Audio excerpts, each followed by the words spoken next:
Good morning, everyone. My name is Jennifer Hutchins. I'm the Executive Director of the Maine Association of Nonprofits, and we started MANP Connects back in April of 2020 as a way to connect nonprofits across the state virtually at a time when we were all trying to figure out what was going on and how we pivoted and how we maintained the work that we needed for our missions and kept our communities and our staff and our volunteers safe.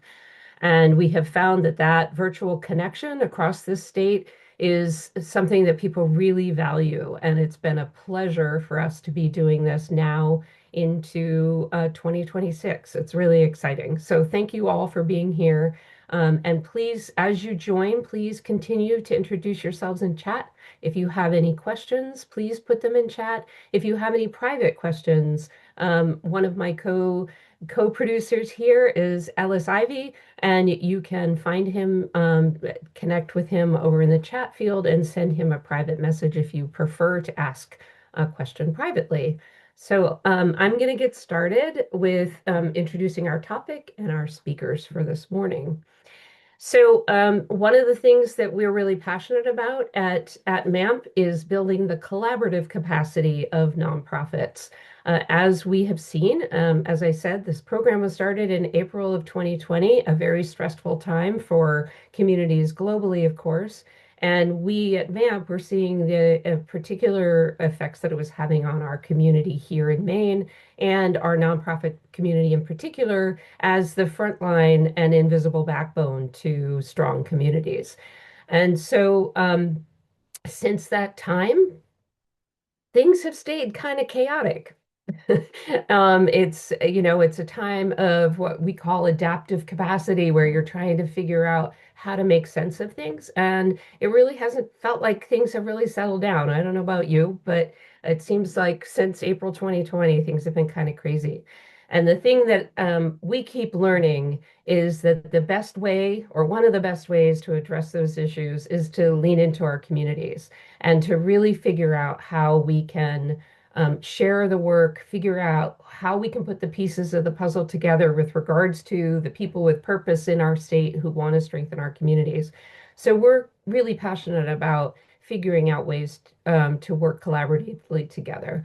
And in just the past few months, we've heard about two new physical spaces, one here in Portland and one in Bangor, that are doing just that in very physical ways in terms of having in-person communities where people can share resources. Anyway, I'll let them tell you what's happening in their space. The first person I'm going to be talking to is Matt Donahue. And so, Matt, I hope you can join me on the screen while I tell people a little bit about you. You're the Vice President and Chief Impact Officer for the Heart of Maine United Way, which is located in Bangor, but I know your region is much broader than that.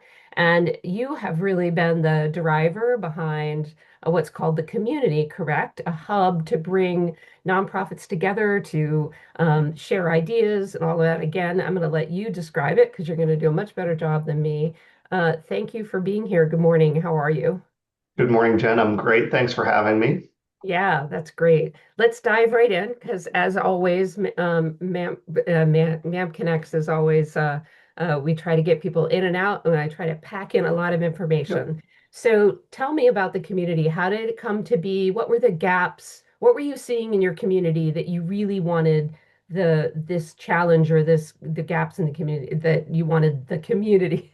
That's a little confusing. The name is It can community, and be. then I keep using the word community. We've Um, we've we've definitely noticed that in grant writing and things. It's yeah. like, okay, which community are we talking about? Yeah, exactly. So in any case, how did it get started and what were you hoping to accomplish? Yeah, so this has been a multi-year vision and dream really for our team.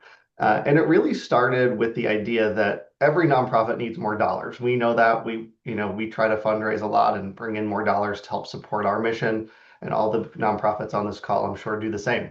But what else is beyond those dollars that are needed in the sector? And what we really were leaning into was a lot of different factors, and some of it's physical. And we're obviously going to talk today about the physical structure of this space and what we're trying to accomplish. But a lot of it was a little bit more, deeper than that. And that was that nonprofits are often smaller or isolated, and that people are not able to share as freely. And how can we start to address that? How can we create a physical space that brings people together to break down some of those barriers, to share some best practices, to make sure that we are leaning into one another to really, make sure that we're achieving our missions, but also not burning out. And so employee burnout, certainly coming out of the pandemic, like you were just mentioning, the chaos that has continued to happen since is really front of mind. And so that vision came out of what can we do to build a physical space, but also programming to be able to move the nonprofit sector forward, to really elevate the capacity and the development pipeline for our, nonprofit, leaders, but also those that are new to the sector. And we thought that by having a physical space that we're proud of, that has some amenities that are available to nonprofits, and some really intentional programming built in, that we could move the needle in that way and be able to offer that to the sector. So can you tell me a little bit about the process you use to decide? I and our team, some of the members of our team have had the advantage of going up and seeing the physical space, it's looking great, by the way. Thank you. Congratulations. I know it's kind of brand spanking new. But how did you, there were a lot of choices, of course, in terms of how to design the space, what kind of things you're going to offer. How did you go about deciding that? Yeah, so I mentioned that it was a multi-year vision, and that was it partially internal, but really external as far as how we gathered input. So we balanced using some data, including some MAMP member surveys, which were really helpful. But we balanced some of that data with really listening to people, which is what United Way is good at. We're supposed to have good connections and relationships, and so we leaned into that, and that was really listening not just to nonprofits. That was a big part of it. We listened to nonprofits that we work with regularly. We did some more formalized surveys, but also some informal coffees, and really gathering that kind of information from people across not just the greater Bangor area, but some of our more rural counties as well, because we wanted to really factor that in and think about how do we structure this in a way that serves a broader audience. But we did that also with corporate partners. And that was actually really valuable because we got some great insight about what donors might think, what funders might think, what individuals that are in the community might have for concerns or questions. And that really helped inform not only how we constructed the space, identified the space, but also how we messaged and put out the marketing around it. And that continues. Obviously, we moved in mid-October as a staff and really opened up to the community just this year in January. So when we think about the structuring of how this came to be, it was really listening and gathering that information. And then when we got closer to the reality of doing this, we put together an advisory committee. And that advisory committee was really valuable because it did take kind of some of those key people from different sectors. So when we think about real estate, we think about corporate partners, we think about facilities. We are not experts at managing or identifying facility needs and challenges, and making sure we had the right people on board to help us throughout each of those phases, and nonprofits to help us think about that programming angle. And then when we landed on the physical space here, it was really a perfect setup. It really checked 95% of our wish list as far as the physical confines, and we had to make some tweaks and adjustments and change a few plans, which was expected. But reality was we found a really great home for the hub, and it's something that we're proud of as we kind of evolve and shift it. It's occurring to me, Matt, that it might be really helpful if you just take a few seconds to tell people what it is in terms of physically, just in terms of size, Yeah. offices, just so people have a picture in their mind. Absolutely. So the physical space is about 9,800 square feet. So we were previously just at our United Way space in about 1,800 square feet in Bangor, and so this is obviously a large jump and way larger than any that our staff would need. We have 8 staff that work in the office, so we each have about 1,200 square feet, which is a lot of space if you know square footage. But the idea wasn't it was not for us. It's for nonprofits to be able to utilize. And so this space has our offices, but it also has offices that are available for nonprofits to rent on a permanent basis, but it has drop-in space. So if somebody needs the space for a day, day use or once a month, things like that, we have dedicated space that's for that hotel desk style. And then there's a number of small meeting rooms. Some of those, two of those are kind of no tech. They're intentionally designed for just face-to-face meetings. But the other meeting rooms, both small, medium, and a little bit larger, are fully tech equipped, which is great for hybrid meetings to be able to share your screen, have remote interaction with visitors. And that was intentional. We wanted it to be obviously tech focused, knowing that that's the reality of the world. So even though we have a really great, cool physical space, we also know the practical realities that we're really spread out and we have board members, we have committee members that are all across a region or a state or even the US. And that's something that we wanted to factor in when we thought about the physical infrastructure here. And so we are already hosting board meetings for other nonprofits. Retreats are happening in our event center this spring for board retreats. So it's really a kind of multiple flavors of different opportunities for people to be able to come in and utilize the space for different purposes, but with the main goal being we have a high quality space for nonprofits to use, which really shows investment in the nonprofit sector, which is really important. Yeah, that's really great. So what are nonprofits using this space for? Can you tell it like I think you said you had four that are currently using it. And then if you could also address who's eligible to use it when you describe what they're using it for and what are the kinds of Yeah. connections and collaborations that you might be seeing start emerge. Absolutely. It's been so much fun for our staff to have people in the space and the energy. So we've had volunteers in doing work, packing our bundle boxes, which has been great because now we have them on site. We used to have to find space off site to be able to do some of our own volunteer activities.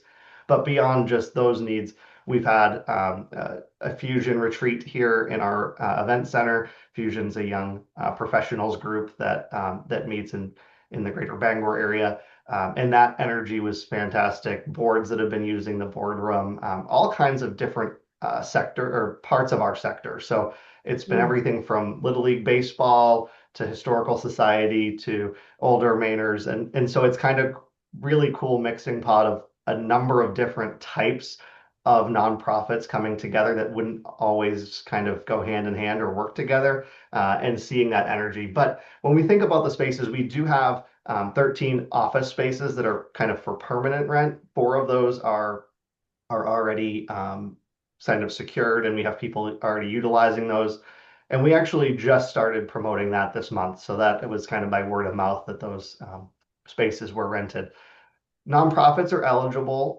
We do have a few restrictions based off of kind of our mission and the kind of pieces that are important. And we have all of that information, and we have a great evolving part of our website that will continue to be updated. The space booking piece is the next to come. That has all the spaces listed, but the online booking is the last piece to go live with that.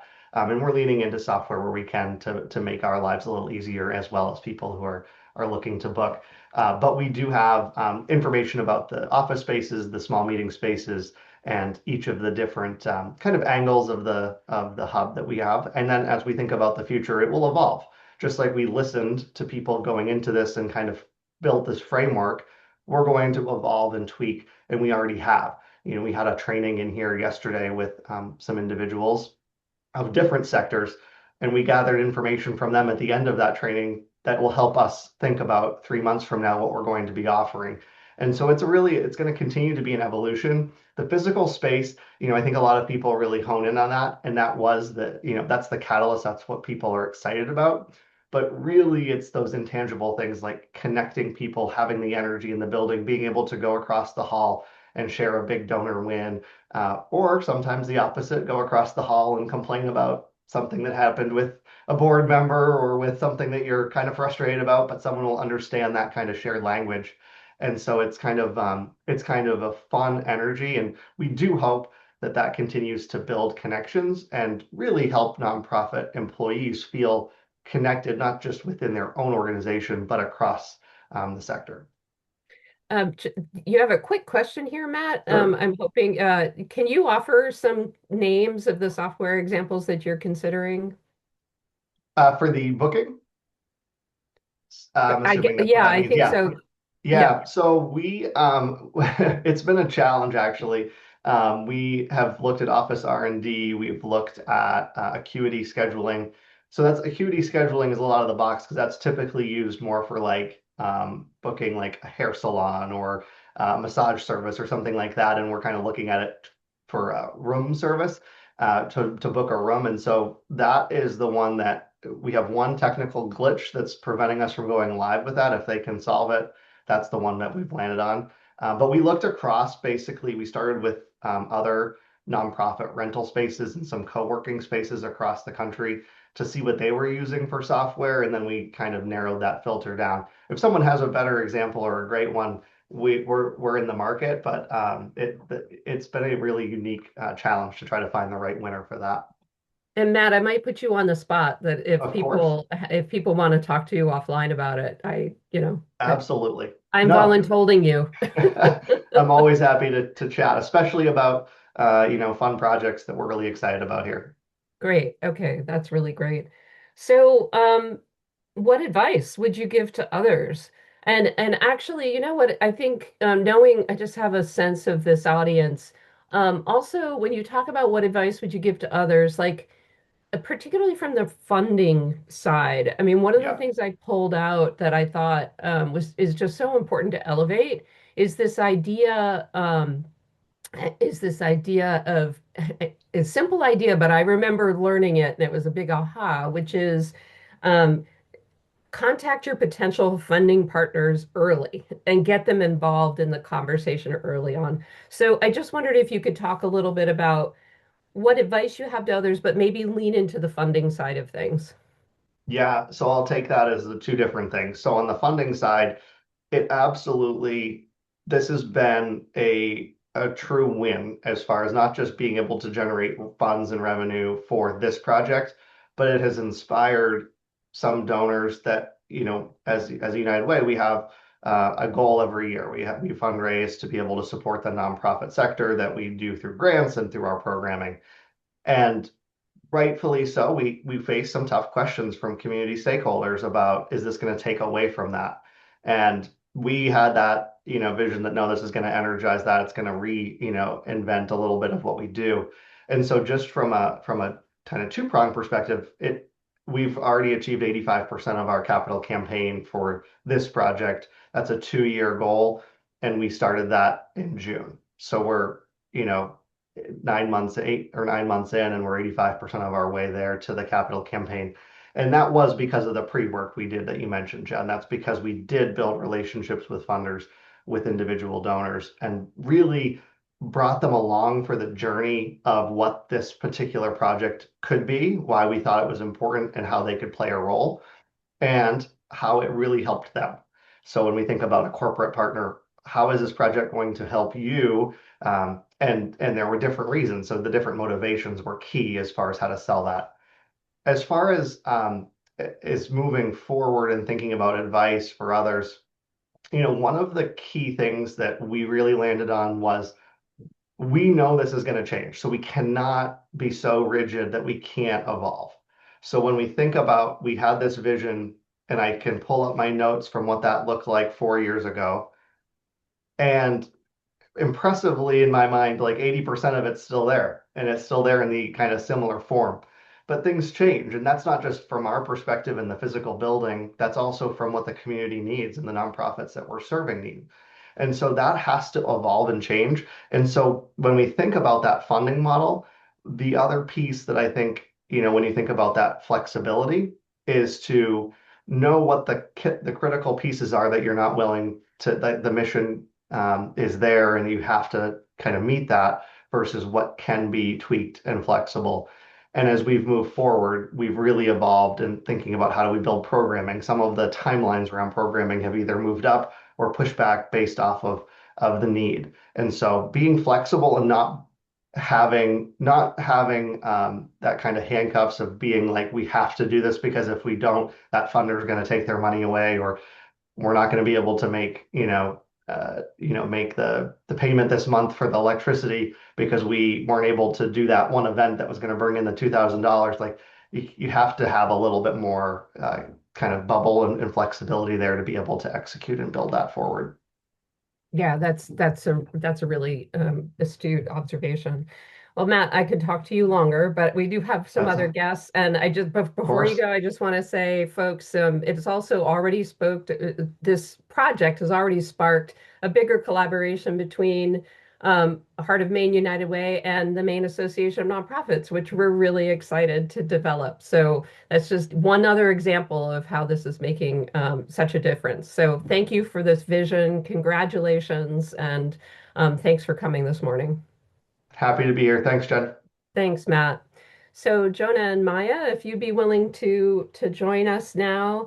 Now we're going to be talking to Jonah Fertig-Burd, who led the 72 Paris Street process. And is the owner of InterRooted, and Maya French, who's the executive director and co-artistic director of Palaver Strings, who's one of the organizations that will be part of the 72 Paris Community Center. Good morning to both of you. Good morning. Morning. Hi. Yeah, so you've heard Matt talking about creating a community hub and the process.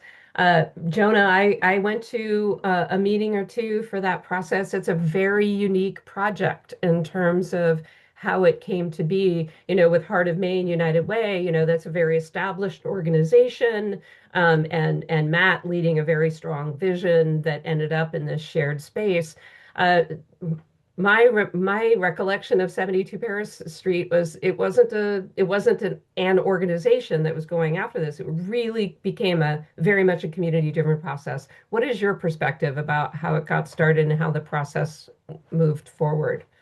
Yeah, well, thank you. First of all, thanks for having this conversation, for the MAMP team for having us. And it was great to Yeah. hear what Matt had to share. So, and thank you all for being here as well, and being part of it. So, when 70 Fork Food Lab left 72 Paris Street in Bayside in Portland, moved to a new facility in 2023, the building owner, Justin Alfon, committed to donating the building and land to the community. And rather than selling it on the speculative market, he wanted to really take this real estate and turn it into a community asset. He also wanted this to be a process that would inspire other wealth holders and real estate developers and building owners to think differently about what they could do with the buildings that they own. And for those that don't know, Justin is a philanthropist, investor, organizer, and wealth holder who has been engaged in the Portland community and throughout Maine in a variety of ways over the past 2 decades. And Justin and I have known each other for close to 20 years since we've both been engaged in community organizing in Portland in the mid 2000s. And I, during that time, had helped form several community spaces and many cooperative businesses. So Justin approached me to support him in developing and facilitating this process, and I enthusiastically said yes. And so together we started the community design process in January 2024 by first meeting one-on-one with individual organizations and residents in Bayside, really to hear their visions, concerns, and interests. We had all different ideas that came out in those conversations, and it really helped to guide the whole process. We then launched the community visioning process publicly with a community visioning design day in June of 2024, where we brought together over 100 people to share their dreams, visions, concerns for the sites. We created community agreements together about how we would work together in the process and values that would really guide us. That fall, we put out a call for applications for a steering committee that would consist of Bayside residents and business owners, members of nonprofits that were based in or served Bayside, really working to have a steering committee that reflected the diversity of the neighborhood. And so Justin and I, along with a small selection committee, selected a group of 11 people. And that steering committee guided the process. They met twice a month, sometimes for 3 hours at a time, holding public meetings, engaging the community, deciding the future use of the site. Justin was a part of the steering committee. I facilitated the process. And really just want to say the commitment and dedication of the steering committee was incredible. I mean, as I said, meeting regularly, taking their time. I'm so grateful for the role in the process. And one thing that was really incredible is the relationships that were built through that and the trust that was built. We often had food at our meetings as well. So that was, breaking bread together and really coming together to guide this process. And so during this time, the organization Food for All needed a new space. And we knew that we didn't want to keep 72 Paris Street just as a vacant space during this process. We knew it would take a while. We wanted the building serving the community. So we invited Food for All to move into the space and start operating a food pantry and grocery store at 72 Paris, which I've done for about past little over a year now. And it's been really incredible to see the work there. And then in the summer of 2025, through a community priority setting process, it was decided that the site would be a community center, a multi-use space that reflects the evolving needs of Bayside and serves the rich diversity of the neighborhood and also Portland. So it'll be a place where power and resources are shared, where community members lead, create, and connect. And it's envisioned as a space grounded in racial, economic, and gender justice, and supporting this social, physical, and spiritual well-being of all who enter. So that's the Wow. vision of what we've created. And it's been, really incredible to see this creative process with the community.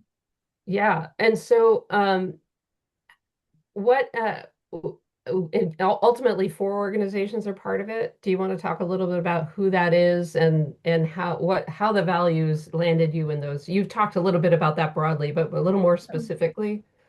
Yeah, so maybe before I share the organizations, just to share kind of how we got to that place.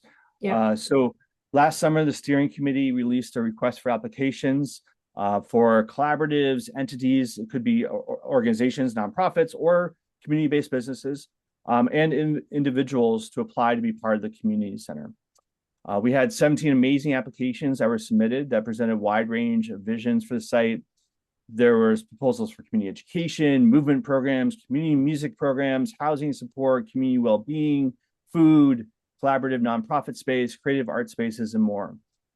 And so we created values that, like I said, really came out of that first community visioning day. The values that we held to guide our process were equity in action, centering equity in both vision and implementation with a focus on social, economic, and racial justice, inclusive diversity, and celebrate and uplift the cultural, racial, and ability, gender, economic, and age diversity of Portland's communities, collaboration, shared leadership, so fostering co-creation, shared decision-making, shared ownership and governance, and respect for all contributions, accessibility, the design process and spaces to be physically, financially, linguistically, and culturally accessible to all, and welcoming and belonging, creating spaces that are safe, joyful, healing, and welcoming for everyone, including those too often made visible. So those were the values that we held, and we created a rubric to evaluate the different applications on these values. And rather than emphasizing or putting priority to financial capacity or capacity to deliver, we really put those values as the top of our rubric.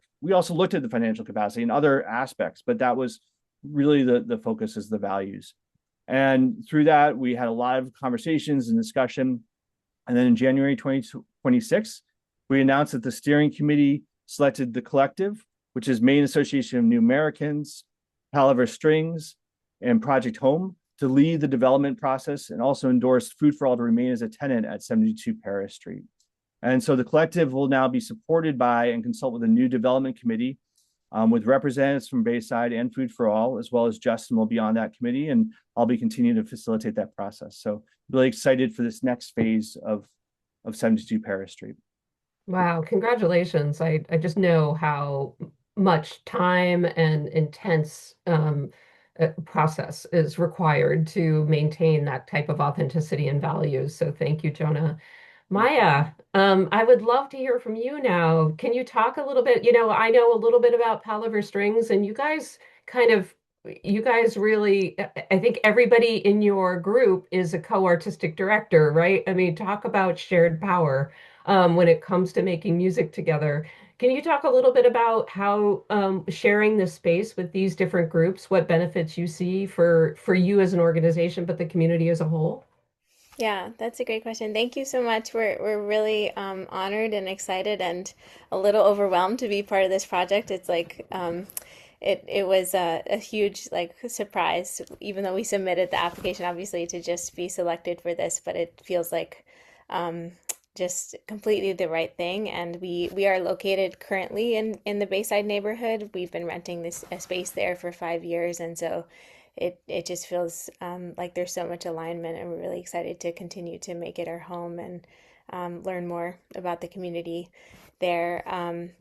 Yeah, so we're a musician-led string orchestra and a community music school for those who don't know, and we do many different things. But for several years, we've been partnering with Project Home, and which is an affordable housing organization. They do amazing work, and the Maine Association for New Americans, which does sort of mental health support and community organizing for New Americans, and in Portland. And we've been partners with them for several years, which is really interesting because we work with many of the same families, although we have offer really different sorts of programs and missions.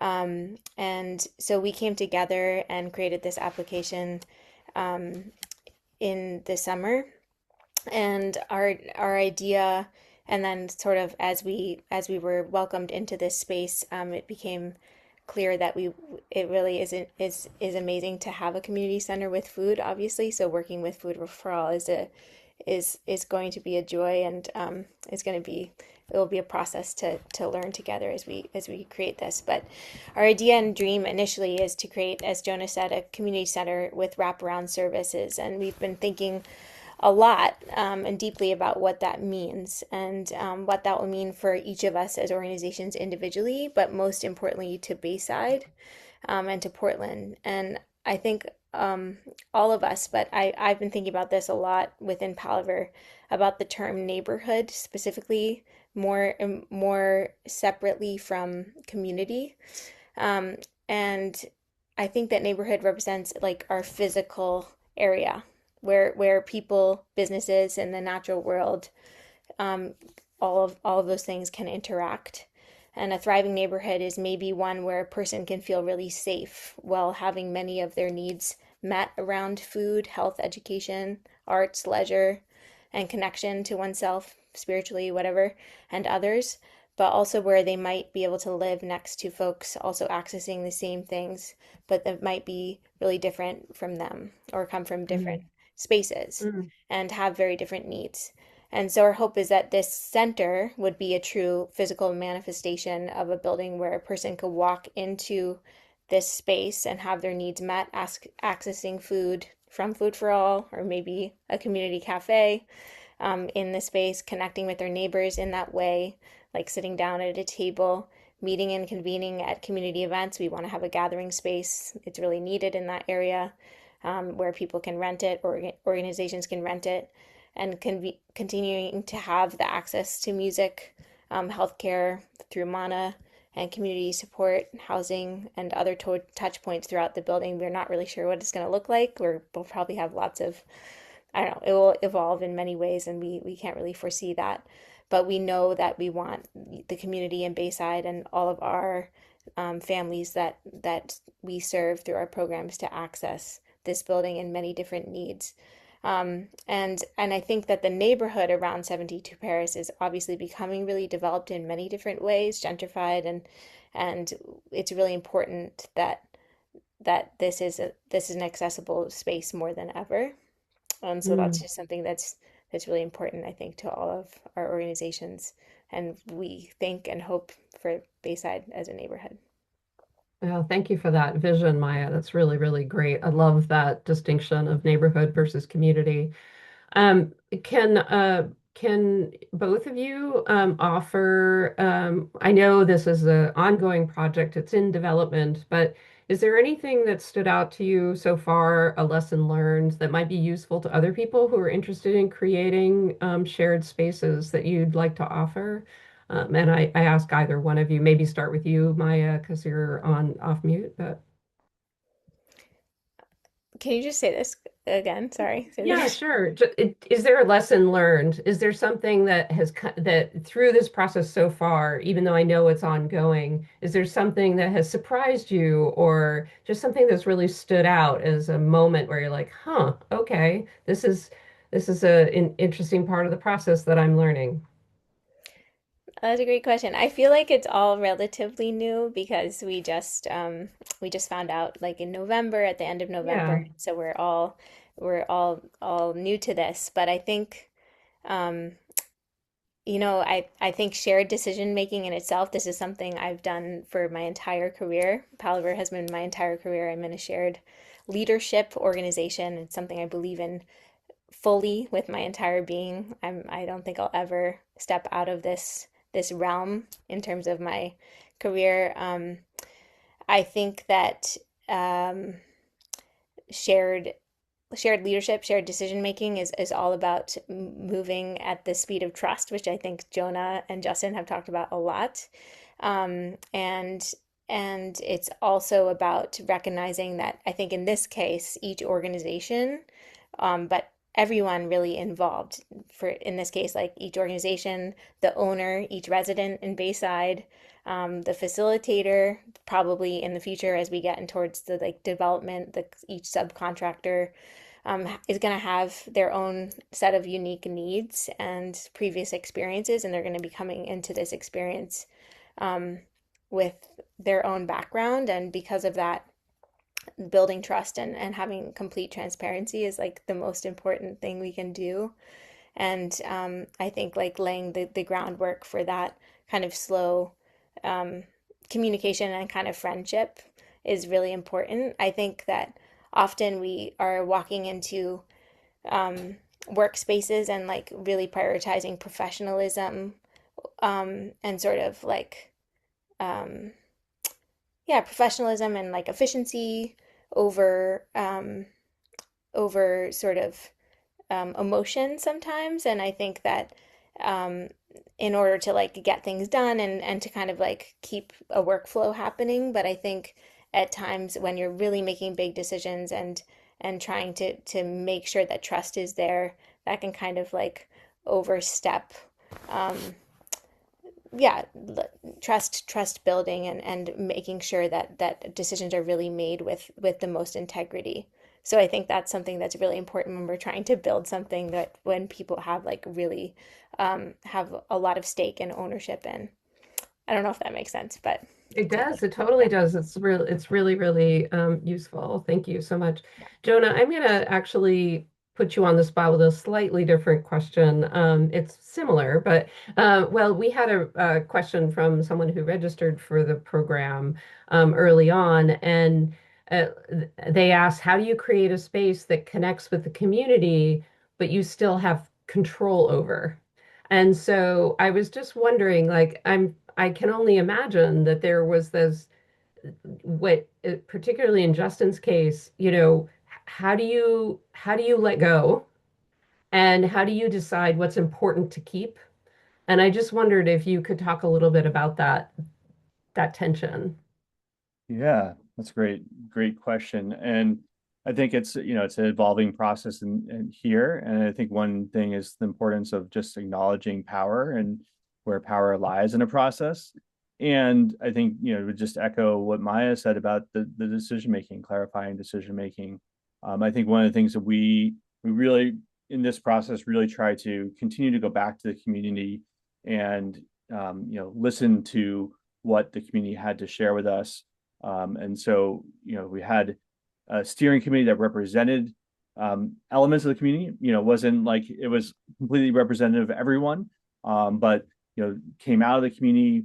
We created a process. We continue to really shift our processes too. As we again moving at that speed of trust to be able to continue to say, okay, what do we need to do now to best listen to what the community needs, to listen to what this process needs, and to really and continue to move this process forward. And I think so to that question, just really thinking about what that structure and design is so that community has a voice and can be involved in the process.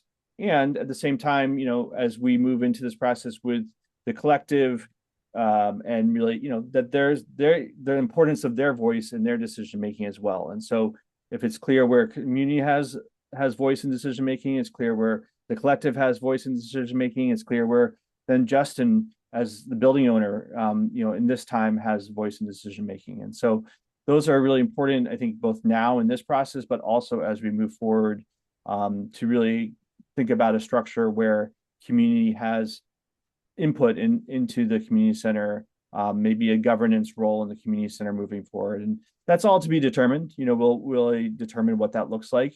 And coming from a background in cooperative ownership, there's a lot of different ways to bring in various voices into an ownership structure, into a governance structure. And I think, just to recognize that there's a lot of creativity and flexibility you can have in how you structure that. And so to really, again, center the values you have in that process is important, and continuing to go back to the community and see, is this meeting what you envisioned, what your needs are. Great, excellent. Now, Matt, if you're still there, I'd love to have you join us again. And I want to wrap up where I want to. We've been answering participant registering questions and that sort of thing, and I want to. We only have a couple minutes left, but I'd love to ask maybe a question or two to all of you. And one of my questions is, do you see what, how would you reflect on the question about whether or not there's space in the state to do other community spaces like this? Like, have you thought about replication? And just to give Jonah and Maya a little bit of a break, I'll lean on you first, Matt. Is this something that you would like to see in other communities? Do you think there's value there, or, you know? Yeah, absolutely. So, the core reasons we brought this to Bangor, in addition to it being where our office previously was, is because of the true outputs that we think this is going to bring. And those kind of core rationale for why we did this is not unique to this region. It is certainly maybe exacerbated by sort of our geographic placement. But if we think about some of our other communities, either on a smaller scale, or even in a very similar size, depending on where it might be. This could certainly be a model of bringing nonprofits together, having a physical investment and infrastructure that tells the nonprofit sector that you can have nice offices, you can have meeting rooms with technology. You don't have to pack reams of paper to do your board meeting in a small conference room, which I've done. I'm not, that's no judgment. But you can have investment, and you can have an operating, style that is maybe not exact to the for-profit sector, but we can invest in ourselves and we can have nice things. That's great. And what about 72 Paris Street? I know it came from originally Justin's really generous vision, which is unique. How do you see, particularly you, Jonah, because you've been doing so much of this cooperative work for so long? What do you see for proliferation of models like this? Yeah, I really hope to see more of this happening in communities across Maine, and I mean, it's happening in different places in the country as well. And I think one of the real hopes of this process is that it will inspire both those that are in the nonprofit or sector or communities organizing, and also again those wealth holders, those building owners, to say, "Hey, I have a building I might be able to do something differently with," or a developer that's saying, "I'm working on a project and wow, I could maybe engage the community in a different way, and to really bring their voice and vision into this process." So we're hoping to inspire folks. We do have a couple of videos that we created about the process. We've been doing video documentation around this, so definitely you can check those out on the website. And we will continue to do more video documentation to tell this story. And we're hoping to continue to do some more, have one-on-one conversations with different building owners and property and developers to hopefully inspire them in this process as well. That's great. Well, we are coming up on time, so I'm going to have to end, but I do want to just really lean into that, highlight both Matt, Jonah, and Maya. All three of you have elevated this, example of partnering with funders and community in a way that is really unique. And so I just want to I hope that these conversations, as Jonah pointed out, really inspire some of our community members who might have access to resources that some of our nonprofits and smaller organizations and communities that have not been able to access those resources historically are able to get in, partner with those who do and do some really exciting things. I love the work that all of you are doing. It's really inspiring. Thank you and congratulations. And thanks everybody for coming.